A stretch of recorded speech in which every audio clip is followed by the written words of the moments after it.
next talk by Mr. Naveed Ahmed, who is the Chief Strategy Officer at Mall.Global, and he's going to speak about AR, VR, bridging the experience gap.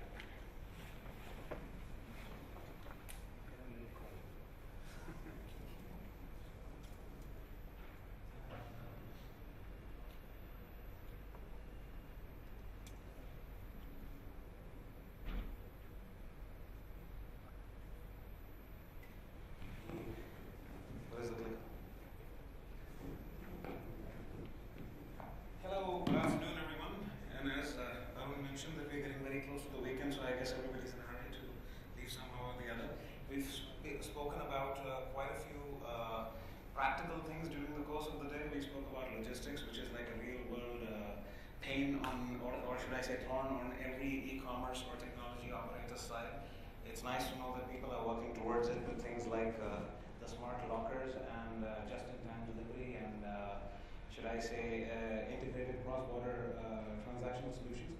I would just require a second because my tech team has told me that somebody needs to connect to my phone.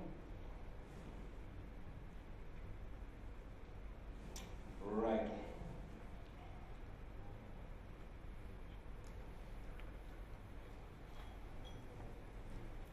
So now that we're done with the necessary evil, we can get started with that. So my name is Naveed Pirzada. I am the Chief Strategy Officer from Mall.Global. We are an e-commerce marketplace company. Why do we not refer to ourselves as an e-commerce platform? Because we are not just one platform. We are an integration of 3 different products which offer 3 different experiences to customers across the board. Mall.Global, the mothership, is something that we refer to as the world's first hybrid retail experience. Why hybrid? Because we believe that the stress that we have and the thing that we're working towards is bridging the gap between on-ground and online retail in the most effective and efficient manner by combining the existing technologies that we have at our, should I say, luxury and using them to their optimal potential. The subject of today's talk is bridging the experience gap. I mean, we spoke quite a bit about customer experience during yesterday's session of what exactly makes it, how exactly does it work, what impacts it. During the previous session with Arun, and he touched upon like every single thing, because every small thing makes up that entire holistic experience that people have, whether it is the variety of product, price of the product, how much content is available and what people can get to learn about it, how quickly they can receive it, and everything else in between. However, I'm going to get slightly specific about the entire affair, and which is something which is like, should I say, a pain point for every e-commerce marketplace operator. Yesterday there was a comment by somebody where they said that the cost of operating e-commerce is lower than operating brick and mortar, and very quickly one of the gentlemen in the panel said that no, they differ, and which is true. The cost of operating e-commerce is sometimes perceived to be cheap. Well, all you got to do is put together a website, maybe on Shopify, and put together products, and people are going to come across and hey, buy products, and you just deliver it to them. Now, after the session that we've had today, and as people are starting to understand that there is a lot more that goes through the layers, even if you just take the layer of logistics, which we just discussed before this, and all the hands that a certain delivery changes during the process, it's quite taxing. Now, if you add the layer on top of that of customer acquisition, which is one of the biggest costs, or should I say the most volatile costs in the entire e-commerce mix, the thing gets a little more interesting. The cost of acquiring a customer is sometimes lower than the profit that you will make. The cost of acquiring a customer is most of the times lower than the profit that you will make, a marketplace would make during the first transaction. Many a times marketplaces do not go in the green with one particular customer up to 3, going up to 5 transactions, depending on what their average basket size is. Now, in the midst of this data and knowledge, imagine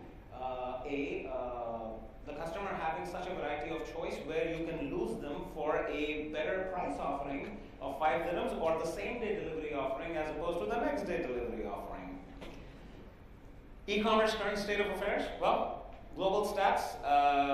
Apparently, we are sitting at what, about 3.4 trillion right now, and this is like in billions. And 2022 suggests that it will be crossing 4.8 trillion in terms of transactional value globally.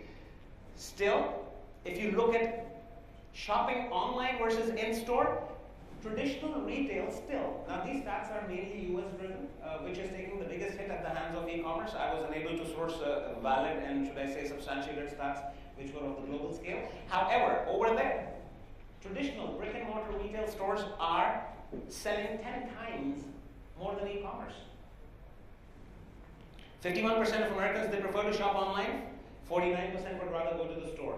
Now, despite the fact that 51% are shopping online, the transactional value is higher when they go across and shop inside a physical brick and mortar store. E-commerce is growing like 3 times faster than traditional retail, but still, let's go back to that 10 times higher stat.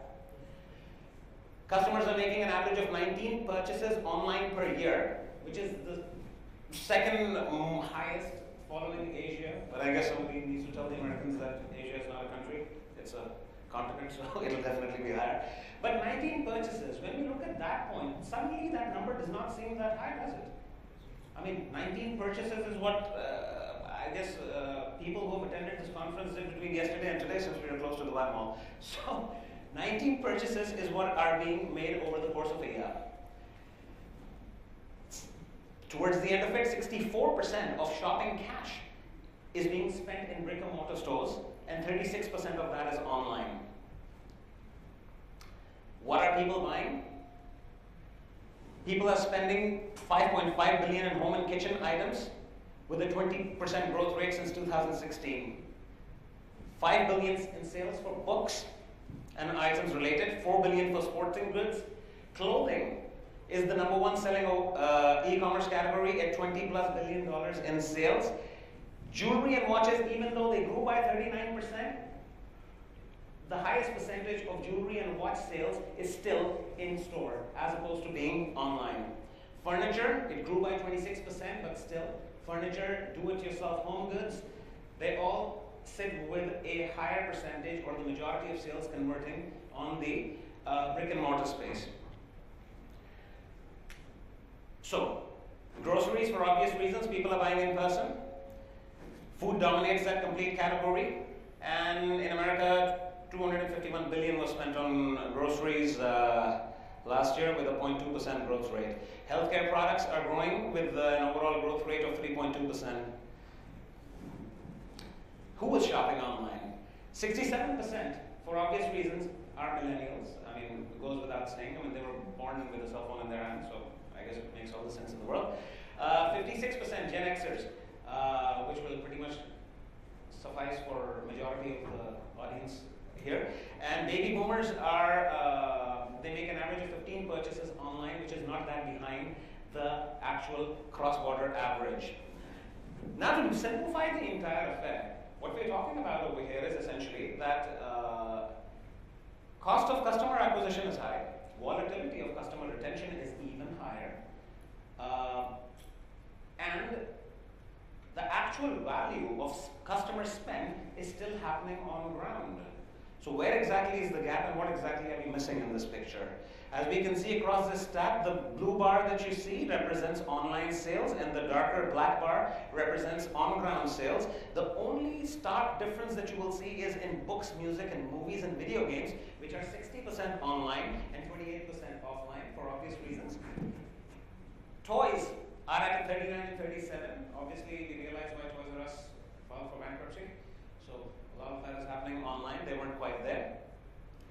The highest value of products that we speak of, jewelry and watches, 32% online and 49% are still inside stores.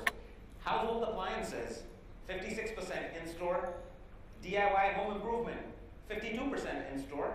Furniture and homewares, 59% in store. Groceries, let's not touch that for a while, because that has got many other complexities involved with it. Obviously, you don't want a fresh loaf of bread being delivered 72 hours later to your house, right? So, groceries is going to be a slightly tougher calfskin.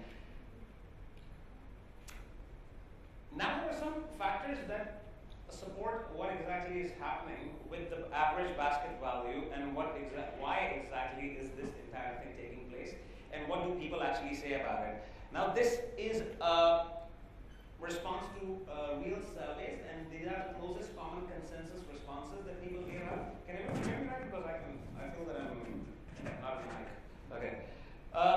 Now if we were to break down the complete customer journey and cycle when it comes across to any purchase decision between discovering, exploring it, buying it, receiving it, getting served, and the overall interaction. In physical stores, people prefer, because they can touch and feel products like jewelry and cosmetics, so they prefer to buy them in store. If it was something which was like a routinely used consumable or an electronic accessory, so it's fine. So it's a pair of headphones, how wrong can you go with it, right? So let's just order it online. But if it's something jewelry or cosmetics, which is obviously of a slightly higher value on the broader scale, people will still go into physical stores. Explore, ease of product testing. Testing is cumbersome, so that is anything that requires a demo. People would actually prefer to go in store for that. To buy high value items, once again, such as jewelry, going back, people will go in store. If it comes across to anything which is a consumer good, which they have routinely purchased in the past, and which has got a set parameters of how good or how bad it can be, online is probably the way to go. Instant receipt of products, such as food and durables, going back to the grocery point of it, obviously people are preferring it and they feel very strongly about it, as per the legend. And products like electronics, once again, where quick receipt is not exactly a critical point. I mean, nobody has ever died of a lack of a headphone, so it's fine if you get it about 3 days later. Service levels, obviously, personalized. Online, people claim that it's low quality service, and the return process is rather cumbersome. Who do you get in touch with? How do you do it? You return the product, who will come to collect it, and how do you return it back? And then interacting in general. High level of interaction, such as home furniture and other goods, and electronics and all are slightly lower on that list. Now this is a little fantasy matrix that we've created. That, you know what if we were to tackle all of this in one go? All of these complaints of discovery, exploration, and purchase, receiving, service, and interaction. Well, before we jump deeper into it, VR is something which was introduced into e-commerce quite some years back. We have some examples of how it was used, and we will get to that as we move on. So, discovery of products, we can achieve the touch and feel, or should I say the immersion aspect of it, like immersing yourself inside a brand with the help of VR. Exploration, ease of product testing. This has to be tackled and catered with detailed product reviews to support the decision, whether it is product rating, detailed review, a third party review, or should I say a demo of the product by a micro-influencer. Buying it, ease of purchase is what people claim, high value items such as jewelry. White glove delivery is something which is very well available even in the UAE if an operator chooses to invest in that thing. Courier companies and, should I say, logistics partners have the capability of making personalized amendments to their entire process to achieve that. So, offering premium after-sales service and authenticity assurance with try and buy. This is a service which is something which has been offered across some really premium stores across the world, where you offer a size 42 shoe and they will send you a 41 and a 43. So you keep the one that you like and you return the one that you don't. And service levels higher with easier returns. So I'm using tech to manage returns and exchanges. AI is something which is being used. There was an entire chat about a product being delivered at your premises when you are not home. There are technologies which are being explored right now, but again, it takes us into the entire data privacy and how much luxury and liberty you want to give a certain piece of technology, whereby if you choose and allow should I say, a courier or an e-commerce app to track your location and perhaps even calendar, it can schedule the delivery as per your projected point of presence at that point in time. But obviously this is quite complex, not technologically, but habit building wise quite a complex solution, but it's being worked upon. However, speaking of the opportunity mix and where exactly we stand right now, if we talk about conventional marketplaces, the gaps, again, the first thing that we need to do, we need to understand what needs to be done to increase that basket size. We need to understand what exactly is it that we're missing. So the first thing that we miss with the conventional marketplaces is authenticity of products is something which is a bit of a question mark. Yesterday, I believe it was David from Practicology who was talking about that about like 40+% of counterfeit goods are being sold across online. Impersonal after sales, once again, we have all experienced that at some point in time or the other. Product source unknown, which again leads into, bless you, sir. So product source unknown is another one which adds on to the authenticity of products. Generally, not a lot of premium brands, which is something which is changing quite rapidly, but again, it links back to the authenticity part of it, and no brand experience. Now, when we talk about brand experience, we will discuss that more at length. Now, if you talk about premium brand boutiques, like we have quite a few of them around over here locally in the UAE, like the Namshis and CVs of the world. The gaps are a very limited mix of brands. And no, when you talk about brand experience, you don't exactly get a brand experience. When we talk about brand experience, I will just give you a little impulse of it. When we were out acquiring brands for to be sold across on outlet Mall.Global and Mall.Global, and I met with the brand manager of a mid to high range brand, and he turned around and asked me that, do you have brand X? He mentioned another brand, which is a high street, slightly low level brand. And I said, yeah, we do actually. They've signed up with us and they'll be there. He said, see, that is my problem. I said, how's that a problem? He said, I sell a white shirt for 795 dirhams, and they sell a white shirt for 105 dirhams. When somebody comes to your marketplace in Portal and types white shirt, men's white shirt, the results show up with white shirts in front of a gray background, because obviously it cannot be white. And I'm at 795, and this guy's at 105. How do I justify the price difference unless the consumer is familiar with my brand? Question mark, right? So, we'll leave it here. We'll be addressed in the next one. Dedicated brand sites, again, the gaps are single brand, generally not the best brand immersion or experience. They don't have a lot of product reviews because obviously proprietary D2C website will not be interested in writing the flaws about their star product. And plus, they're very expensive and almost non-viable to manage and operate for most brands unless you're Nike.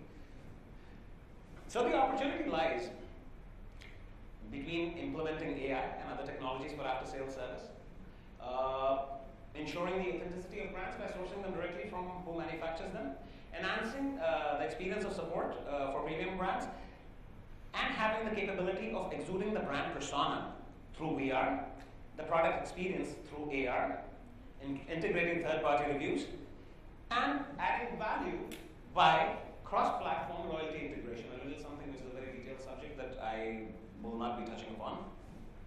So in essence, if we take a look at where the gap lies, I mean, e-commerce has been taking the retail business head on. It's growing at 3 times the pace of what traditional brick and mortar is. Malls, we all keep on hearing, and some factual, are struggling to garner that footfall. Every brand is coming to terms with the fact that they have to have an online presence. Some very premium brands choose not to sell online because of the fact that they cannot communicate the brand's experience and brand's persona through that, but they are present online. But still, e-commerce, going back to that conversation with that brand manager from the premium brand and that person's concern, e-commerce is so far been concentrating on conversions. That a customer comes in, you show them what they want, you sell them that thing, you show them another product that they might like and cross-complement, and boom, we move on in life. The retail experience of experiencing an actual brand, of walking into an Adidas store during the FIFA World Cup and seeing what exactly is happening over there, that entire experience of the Nike store that everybody keeps on talking about in the Dubai Mall has been lost. So, how do we exactly bridge this gap? Now, traditionally, what our perception is, e-commerce means value. So I'm going to go to the store, I'm going to take a look at what I need, and I'm going to go online, I'm going to buy it for cheaper. I mean, this is the most baseline perception that most people have. Coming from a straight-up marketplace background, this is what people would normally presume. And I will walk into a retail store for that complete experience, because I'm going to get, if I'm going to a Louis Vuitton store, I'll get the white glove service. If I'm going to go to the Nike store, I'll get to see something crazy, and I'll probably Instagram 7 pictures out of that entire thing. Can these two things be bridged? Yes. Yes, they can. With the help of existing technologies that we have at hand. I'm sorry, sir, about the small font over there. It says VR, AR, AI, UI, UX, and CX. So everything from virtual reality, augmented reality, artificial intelligence, user interactive interface, user experience, and customer service that you can provide alongside that. So the bridge is a true definition of a digital mall, where people come across and they don't just buy products. You take them a step further, and you get them to immerse and experience the brand in a greater and higher way. Brands maintain their retail persona. They don't get mixed one for the other. So if, hypothetically, a brand A stands for something as opposed to brand B, they have the landscape and flexibility to design and exude that persona. Now, marketplaces have got brand stores. But is one header, 3 pictures on the left panel the flexibility that a brand needs to show exactly what they stand for? Maybe, maybe not. So, how do we engage that entire affair? We're talking about a combination where we reinvented brand's presence online in a marketplace scenario. In-store experience with VR, social shopping as we spoke about it, and on-ground augmented reality enhancements that would add to the value. Excuse me, how much time do I have? 15 more? So injecting A and V into reality. So AR, the most baseline definition of that is it's augmented reality. What it does is it enhances on-ground reality. What you see before your eyes, it puts on a layer of another, should I say, graphic or technology or any sort of animated, should I say, piece of art. And virtual reality is something which helps you emulate reality, redesign reality. Now these words everybody is familiar with, everybody has had a brush with this some point in time or the other, and maybe it's a video game, maybe we've all watched the movie Ready Player One or something to that effect. So I actually went across to Wikipedia to see that I was talking about the right thing. So yes, this is exactly what AR and VR means. So AR and VR in e-commerce, how did it come across? It came across as a differentiator when somebody wanted to say that, you know what, I want another layer, I want a little leg up. So instead of letting people go inside a changing room and try the clothes on, I'm going to let them try it on in their mirror image of themselves. That is an example which actually failed quite miserably. It was attempted by a very high-end clothing brand. I have an example of that as well. Now, AR and VR, it aims to enhance user experience, works well with certain product categories, which is a very, very important thing. One size does not fit all. And if it is available, and just because that you have the money and you can do it, it doesn't mean that you should. We have some examples of that as well. So, can backfire when it is used to emulate reality, which is, again, something that we need to talk about and discuss. So, today's use that you will by and large see, I mean, this is not rocket science, and this is not something I mean, my claim is not that I'm coming up with a genius idea that people should be doing this and nobody's thought of it. No, people are doing it currently, and they're doing it quite well. But the punchline to this entire thing is slightly different. I would urge you to wait for it. AR, it allows people to virtually try on 3D products. AR fitting rooms is something that we've all seen. You stand in front of a mirror, you wave your hand, and it changes your t-shirt, and you can still see your shirt from the sides, cutting from the seams. The size is never right. It can place 3D products at your home, which is something which has worked quite well. Gathering in-store information, once again, for that complete flawless omni-channel experience, AR is something that can be used to scan and tag and take a look at your product information in maybe its price in your own currency, maybe it is description in your own language as per settings, and it has worked quite well. Creating any sort of a brand engagement, Red Bull has been doing it for years, works quite well. And yeah, people do it just because they can. And we spoke about this, and that is something that, again, works in different ways. VR creates simulated environments for shopping, creates a brand immersion, and puts you in the middle of what the brand wants to exude or communicate. It can offer functional walkthroughs where it can take you through, if it's a VR environment for a place like Dubai Mall or Kidzania, it can allow you to walk through it and experience it before you actually get down over there and perhaps make a decision. This was something that I believe on yesterday's panel discussion, the gentleman from ClearTrip was talking about. Customized e-experience, creating your own shopping space. You have a list of exist on an e-commerce platform, you can create it inside an immersive environment. And mostly people do it because somebody else is doing it. So these are the reasons why AR and VR is employed within the e-commerce space.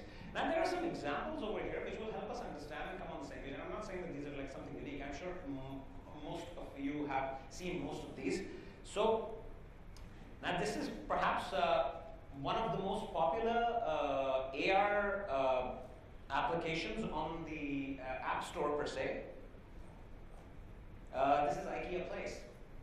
Now, if you see over here, it's a very no-brainer, convenient app. All it does is that it helps you analyze that the piece of furniture that you are planning on purchasing from IKEA, will it fit in that room? Will it look nice on that rug? Will it go with the paint on the wall? And whether or not you should buy it in the first place. As we go, and if we just quickly recall what we saw on what people are actually doing and what things people are buying online, furniture and do-it-yourself home goods has been fairly low on that scale. And through this, the actual numbers and stats of how this boosted IKEA sales is not available. The company hasn't released them. But like I mentioned, that this is one of the most popular AR apps on the App Store. And it's actually absolutely remarkable. It actually serves a purpose. It addresses a problem statement. Dulux. I don't think that, first of all, I've never been a part of a lot of decisions where we needed to decide what paint goes on the wall. But I don't think that I've ever been satisfied with the result, because what you see on the palette and what comes out on the wall is usually quite different. Dulux, once again, a very simple, easy to use, no-brainer kind of an application whereby you can go across and once again, classic textbook example of a do-it-yourself home good AR. You can see what color looks well on your wall and whether this will go with the furniture, whether you will have to change the furniture, for which you can go back and use the IKEA app. Worked quite well. Once again, a fairly popular app. The frequency of usage of this app is slightly low because again, we buy furniture more frequently than I think we change the color on the walls. Lacoste. Again, they created an interesting activation whereby they collected customer data. This was actually not done on e-commerce. This was done in an on-ground brick-and-mortar environment whereby you place your foot within the lens of the camera and it is going to actually change it into different kind of sneakers. Why this cannot be applied in e-commerce? Obviously, there is no reason why it cannot. Another fine example for a try and buy or a brand immersion part of it, as we call it. Zara, on the other end, the age-old changing room mirror thing, which has backfired on quite a few brands. Zara decided to tackle it in a very, very interesting way. This was done to increase in-store engagement, but the same immersion, the same technology can be applied into the e-commerce environment where you get to see how a certain piece of clothing looks when it is worn by a model or somebody else around that. Sephora virtual artist, I'm sure Oliver would have been very happy from Sephora. He was here yesterday. If I would have shown this example of, and again, Sephora actually cornered the entire omni-channel aspect of what they principally sell and do and communicate by creating this application. It works very, very well. I think most of the ladies in the room must have tried it or something like it sometime during their purchase cycles online. So, interesting. Now this is like the mother lode. This is Macy's, whereby what they did was that they created a complete and total virtual walkthrough, which can be referred to as extended reality or hyper reality because it's a combination of VR and it's a combination of AR. What it does is it gives you a virtual walkthrough. You have a little assistant over there. You can move around. When you go and tag the price on a certain product, it shows you that product's attributes and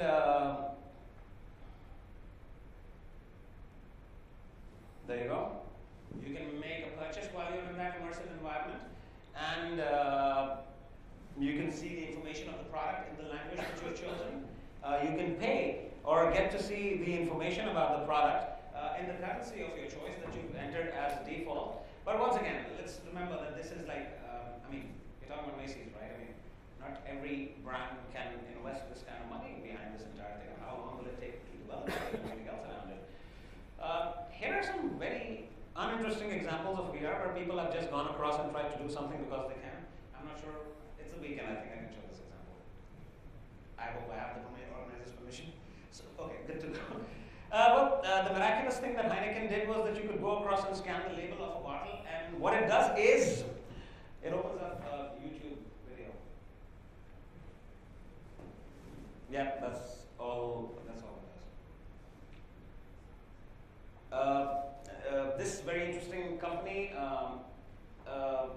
said that they were going to bring movie posters to life, and you could go and scan a certain poster, and what it did was it opened up a YouTube video as well, essentially. So these are the examples of where people have incorporated these things without addressing an actual problem statement.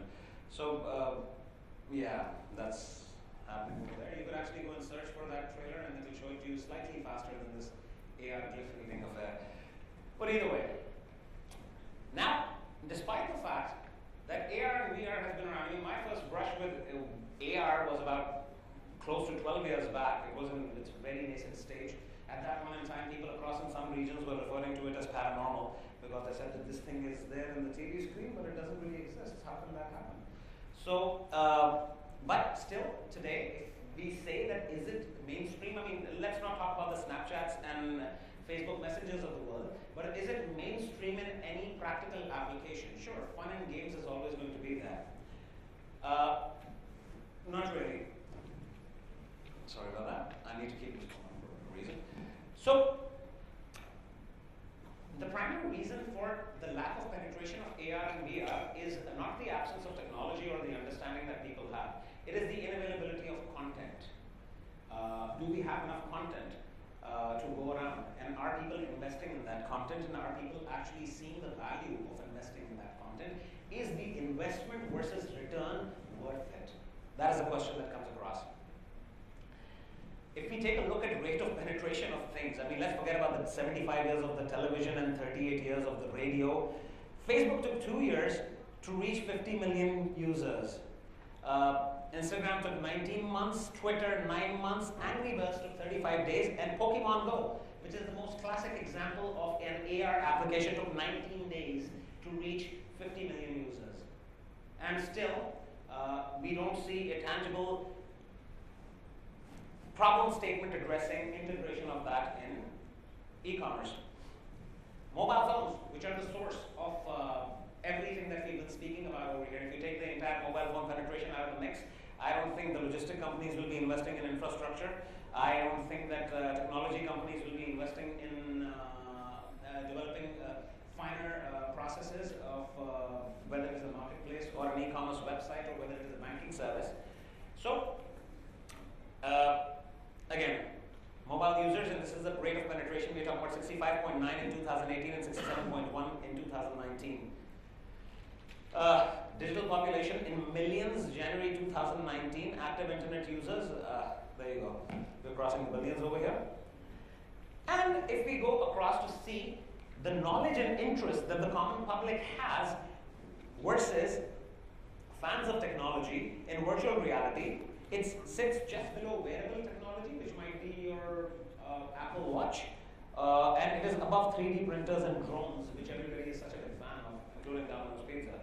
But still, when we talk about virtual reality, it is restricted to a very expensive multi-billion-dollar investment game on PlayStation 4. The forecasted market size for AR and VR, and I don't exactly know what the source of this forecast is from 27 million to 209 billion in 2022. So somebody knows something that we don't apparently. But still, in light of that forecast, across consumer, discrete manufacturing, personal consumer services, process manufacturing, and others, 7.4% of that can be attributed to retail. From the 209 billion that we're referring to, 7.4% is attributed to retail. The slow roll is not attributed to the lack of knowledge, non-availability of technology. It is the inavailability of content. every, should I say, every brand has got the capacity, investment, R&D facilities, investment. I mean, that's the bottom line of everything. Not every brand has got the money, and can they justify what exactly will go into investing and what exactly they get back. If they go and start investing into VR and AR to create that complete brand immersion. So I give you a little idea about Mall.Global and what exactly it is that we are trying to do. Now this is a very initial and basic level prototype of something of a test that we did over 10 months ago. And there's a lot of lag over there. It's not over here on my phone. I'm more than happy to share my phone with you towards the end of it. The environment that you see, it has got active content in it, including videos. You can actually see, just like Macy's, you can take a look at the product. This is just a little test environment that we put together in the office. You can take a look at the product description. You have the capability of buying it from over here. You can go into details of your cart and make payments and everything else, and then you can take a look at all the fine things around you, a little up, a little down. I know, compared to Macy's, it's not that impressive. Like I said, this is just the first test that we did about some roughly 10 months back. What if I were to say that this entire environment took 6 clicks of an iPhone and 20 minutes of processing time? That is essentially what it takes to develop this immersive environment where you can invite a customer in a virtual environment into your store, show them the product, let them go through the description and content in the language of their choice, pay in the currency of their choice, in a completely flawless manner, and you can go ahead and change this every other week if you like. So, as part of our offering of a marketplace and to encourage and enable sellers to increase basket size, encourage and enable sellers of certain categories who have not achieved that level of success in the e-commerce or online space in general to create their own content and push the boundary of what can be done online in terms of a complete and holistic shopping experience further. So, the takeaway is that if the technology that you're implementing is addressing a problem statement and creating an emotional engagement, go for it. If it does not tick those 2 boxes, no. So, this is a little about us, but I'm going to skip this little part. I believe we are slightly short on time. If anybody has any questions, this is what we are doing at Mall.Global, and this is what we are encouraging people to look at when we refer to ourselves as a hybrid, should I say, a retail experience. It's not just about integrating technologies. We are empowering and enabling the sellers, the brands, the SMEs to come across and create quality content of the level that previously would have been unimagined for a medium-sized company to do by giving them the technology to do it themselves. I am going to skip through this so that we can get down to. So thank you so much. If there are any questions in regards to this, I'll be more than happy to take them. Else, if we are short on time, I can take them offline. Question.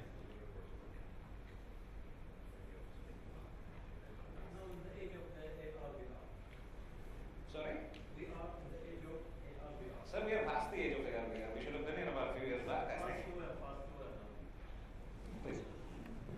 Now, as I said, we are in the Age of AR, VR, okay. So you said we passed, now we pass to where?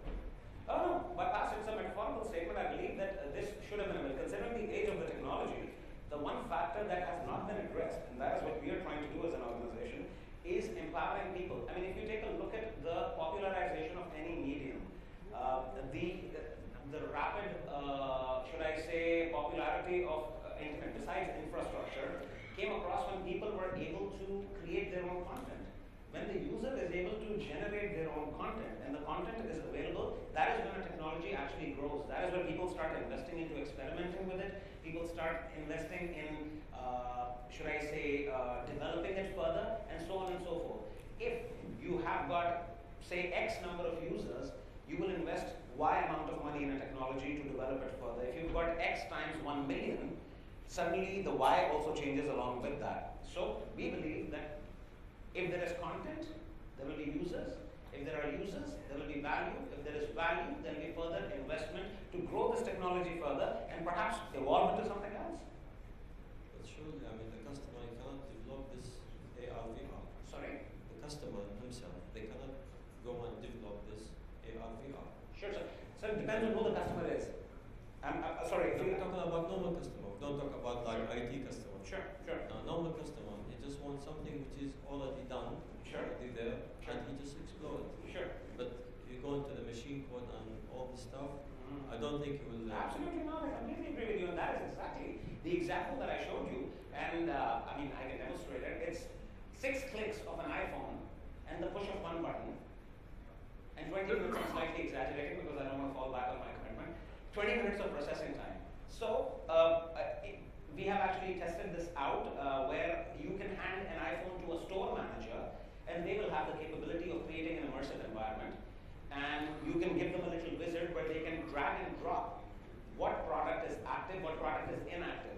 That is exactly the point that I'm trying to make, that yes, in this case, our end customer is the person selling on the marketplace, whether it is a brand, whether it is an individual, whether it is an SME, whether it is a straight manufacturer. By creating tools that make it easy for them to create content,